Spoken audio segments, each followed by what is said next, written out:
खरंच सर परवा एका बाईचं असं डोकं आपटलं, रागातच आलं. तरी म्हणती बाया आई दोबारी मला कुकू लावलं.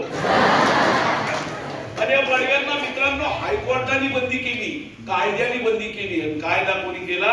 डॉक्टर बाबासाहेब आंबेडकर.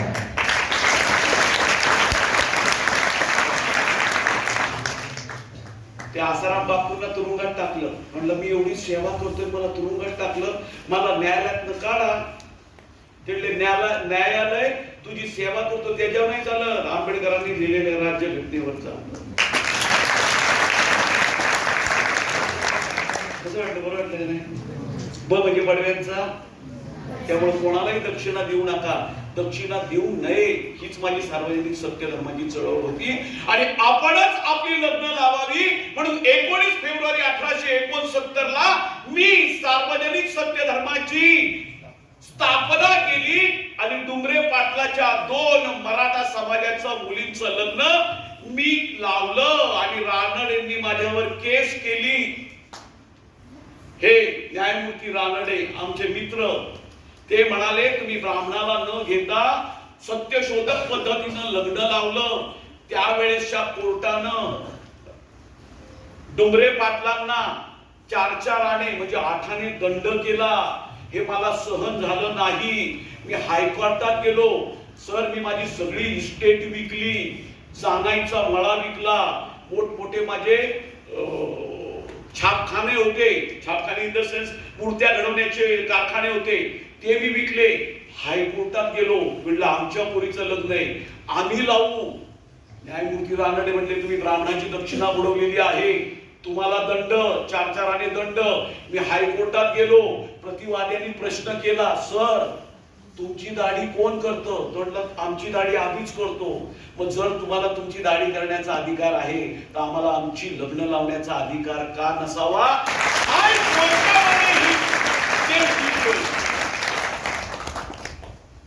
जाता जाता सांगतो, त्या काळी ब्राह्मणांच्या बायका विधवा झाल्या की त्यांना केस कापून टाकले जायचे, त्यांना विद्रूप केलं जात होतं. माता सावित्रीबाई फुलेंनी न्हाव्यांचा संप केला. पहिली मीटिंग आमच्या फुलेवाड्यात झाली, दुसरी हडपसरला झाली, ज्ञानबा सासानीच्या दारात, तिसरी शिवाजीनगर गावठाणात झाली, चौथी मुंबईला झाली. आणि स्त्रियांचे केस कापले जाऊ नये यासाठी आम्ही खूप मोठं आंदोलन केलं. आणि त्यावेळेसच्या टाइम्स ऑफ इंडिया मध्ये बातमी आली की पगार वाढीसाठी अनेक आम्ही संप पाहिले, पण स्त्रियांचा सन्मान केला जावा असा संप करणारी माता सावित्रीबाई होती.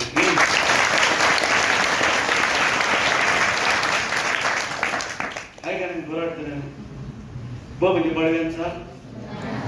परवा त्या ग्रामपंचायतीच्या शाळेत गेलो सर, लहान पोरं होती, त्यांना मी म्हंटल म्हणा ब म्हणजे बडव्याचा नाही ना. ती बारकी पोरं येतात आता एक बडव्याचं नाही.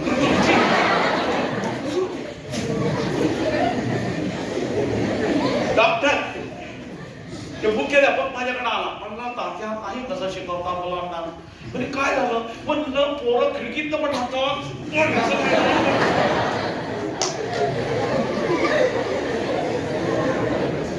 हे म्हटलं म्हणू द्या ना, चांगलंच म्हणतात. पण कसं म्हणू द्या, माझं आडनाव बडवे ना.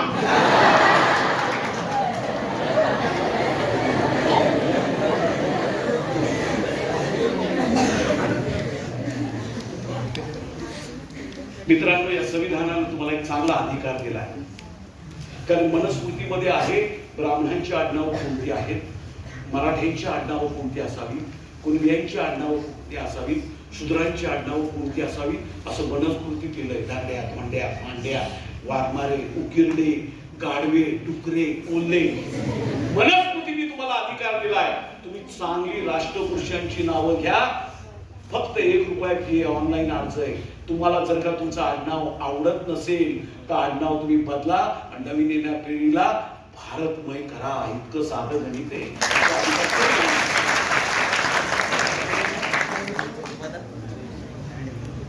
ई फॉर काय म्हणता येईल मग? ईव्हीएम हाय का नाही? मी अशी बाराखडी त्यांना शिकवली सर, आणि पाहता पाहता आपली आडाणी साऊ नॉर्मल स्कूल मध्ये 4थ्या वर्षाची परीक्षा पहिल्या नंबरने उत्तीर्ण. मुलींची शाळा सुरू करायला झाला नाही. एकदा काय झालं सर, आम्ही ते चूल बिल तिने आवडली, निखारा बिखारा बाजूला काढला, स्वयंपाक झाला, आम्ही गप्पा मारत बसलो. मी सहज माझ्या साऊला म्हणलं, साऊ गोल तवा चांगला आहे का चौकोनी तवा चांगला आहे? काय म्हणलं, गोल तवा चांगला आहे का चौकोनी तवा? तर साऊ माझीच बायको मला शेठजी गोल तव्यावर भाकरी भाजून निघत्या, पण चौकोनी तव्यामुळं चातुर्वर्णाची चौकटच जळून जाईल.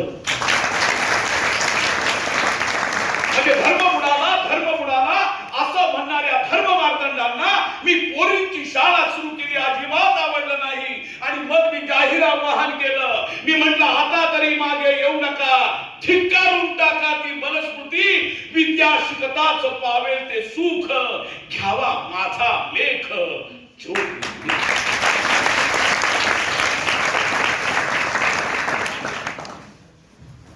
बाळा, तो 1 जानेवारी उजाडली. भारतातली मुलींची पहिली शाळा.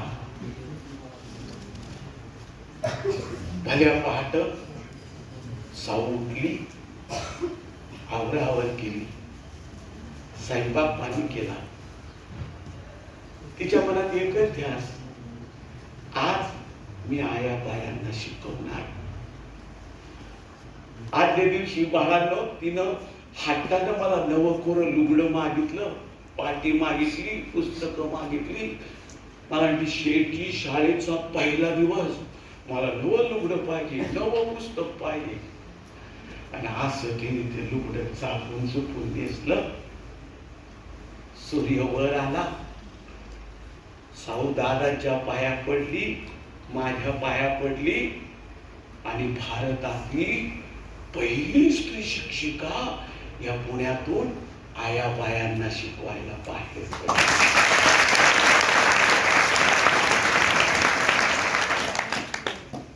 केव्हा आपली साऊ रस्त्याने जायला लागली ना, लोकांनी तिला दगड मारले, खरकट पाणी टाकलं. एका बाईनं गविल्यात शेण घेतलं, माती घेतली, पाणी घेतलं. अशी साऊ समोरून येते तशी ती बाई म्हणाली, चांडाळले, आया बायांना शिकून धर्माचा सत्यानाश करते काय? असं म्हणून शेणाचं पाणी साऊच्या अंगावर टाकलं. सगळं लुगडं शेणानं मागून गेलं. हातातली पुस्तकं खराब झाली. साऊ डगमगली नाही, कारण तिला आया बायांना शिकवायचं होतं. साऊ अशीच पुढे गेली. एका नराधमानी रस्त्यावरचा दगड घेतला. साऊ अशी समोरून येते, असा दगड भिरकावून मारला. तो नेमका साऊच्या कपाळाला लागला. कपाळातनं भळाभळा रक्त यायला लागलं. सगळं लुगडं रक्तानं माखून गेलं. हातातली पुस्तकं रक्ताळून गेली. तरी देखील आपली साऊ तिचं क्रांतिकारक पाऊल पुढे टाकतच चालली.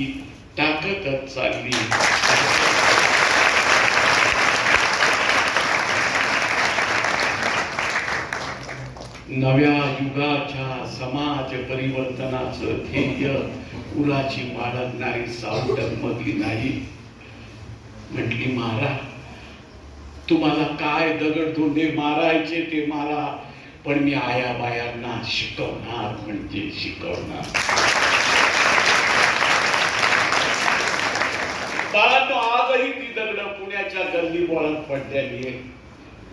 आमचं रगात लागलंय त्या दगडांना, पण त्याच दगडाला शेंदूर फासून आम्हाला दगडाचा देव केला जातोय. तुम्हा नवीन येणाऱ्या पिढीला हात जोडून विनंती, आम्हाला शेंदूर फासू नका.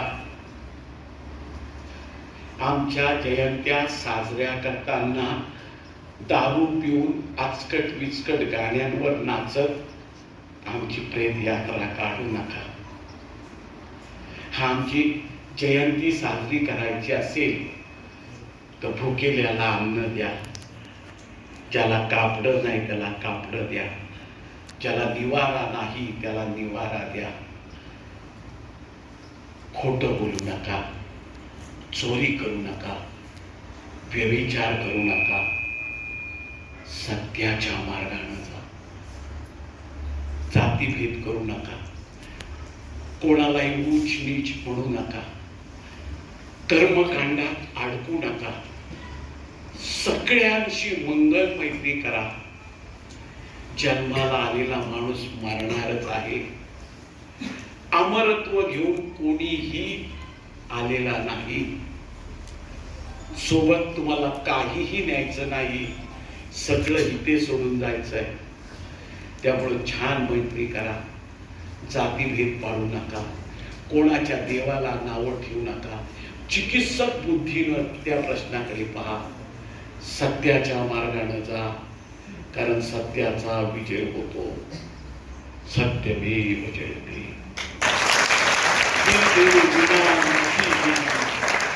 मती विना नीती गेली, नीती विना गती गेली, गती विना वित्त गेले, वित्त विना शूद्र खचले.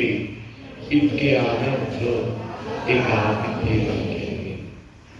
पुन्हा हात जोडून विनंती, खेळण्याच्या वेळेस खेळा, अभ्यासाच्या वेळेस अभ्यासच करा. आपल्या सर्वांना शिक्षणाशिवाय मित्रांनो मैत्रिणींनो पर्याय नाही. खूप शिका, मोठे व्हा, डॉक्टर व्हा, वकील व्हा, इंजिनियर व्हा. पण ज्या वाड्या वस्त्यातून लहानाचे मोठे झाले त्या वस्तीला विसरू नका. मोठे झाल्यानंतर त्या वस्तीत जा. तुम्ही कसा अभ्यास केला, कसे श्रीमंत झाला त्यांना सांगा. ज्ञान द्या. ज्ञान दिल्याने ते वाढतं, तुमचं ज्ञान वाढेल. मी 2.5 तास 3 तास हा कार्यक्रम करतो, पण तुम्ही विद्यार्थी आहात, सकाळी आला जेव्हा तुम्ही गावामध्ये ठेवाल प्रयोग तर मी 2.5-3 तास करेन. तुमच्या शाळेची प्रार्थना महात्मा फुल्यांचा अखंड असावा अशी माझी इच्छा आहे. मी अखंड म्हणतो, आपण हात जोडा आणि शांततेने तो अखंड म्हणा.